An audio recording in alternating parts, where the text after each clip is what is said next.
pleasure to join you. It's part of the celebration that leads into commencement, as far as my experience is concerned. And it's such a perfect introduction to that for me, because you all are so much a part of why this college is so successful. And I deeply appreciate what you have done. And your hand is everywhere. Your hands are everywhere.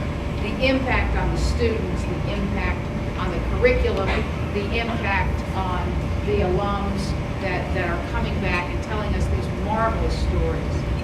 I was just talking to Siggy, and he was talking about having been in Europe and receiving this listing of the colleges and schools, USA Today. Yeah. What were the best colleges and universities in the country, and it was by states, and there were only 2 from New Jersey.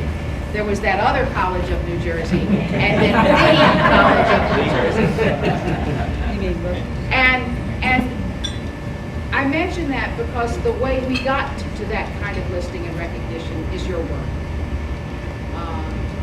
This is a long history of quality, a long history of excellence, and without you, we would be nowhere. So thank you. So things are really very good with regard to what the faculty is doing, how engaged they are with the students, how extraordinary the students are. Next year's class is not only meeting targets with regard to size, but with regard to size in particular program, and the academic profile continues to look very good, as does the diversity. The other piece that I'm particularly interested in, and this is, some of it is a diversity question, some of it is a financial question. We are pleased to be seeing again an increase in out-of-state students. And that's a good thing for the diversity of opinion. It's a great thing for the bottom line. Anyway, thank you very much. Have a wonderful evening. That in a moment. And in order to do that, I'm going to ask you, if you allow me to digress for a moment, to tell you a personal story through which I will illustrate how wonderful it is to be a member of the faculty with all of you. So here is my story. My name is Mark Kaselica. I was born in Jersey City. My early years were in Bayonne. I was raised in my high school years in Roselle. And as I was growing up, many of you were faculty members when this was Trenton State College, correct? And we were very proud of Trenton State College and all that it had accomplished. And when I finished my college and graduate training, I became a psychologist and worked for a number of years in a number of clinical settings throughout New Jersey. I took a position at Ball State University, a doctoral degree granting institution in Indiana, because I felt maybe I could help influence the profession of psychology. However, while I was out there, we missed our family in New Jersey. And I was determined to get us back here. And as I was perusing the ads in the Chronicle of Higher Education, I saw that Trenton State College had an opening in the Department of Counselor Education. And I just had to apply. I also applied to some other positions on the East Coast, one of which was a Research One institution where I interviewed and where I was offered offered a job. And I turned that position down because in the process of those interviews, the faculty, and can you believe what I'm about to say, the faculty, 3 times during the course of my interview said, this would be a great job if we didn't have to be bothered with students. Can you believe that?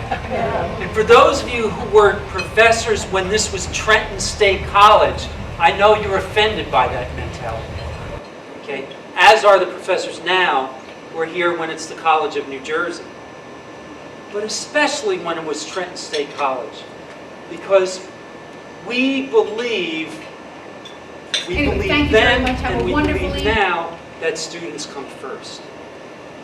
So when I saw that there was an opening at Trenton State, and I had this experience at this Research One institution, and I filed my application here, and I got a call, and I have some dear colleagues here from when I taught.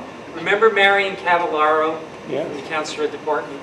One of the most gracious people you could ever meet. She called me on the phone and she said, you're a finalist for this position. And although I can't do cartwheels, symbolically I did. Right? And I came here and I interviewed, and every impression I had as a kid growing up in New Jersey about this school was confirmed.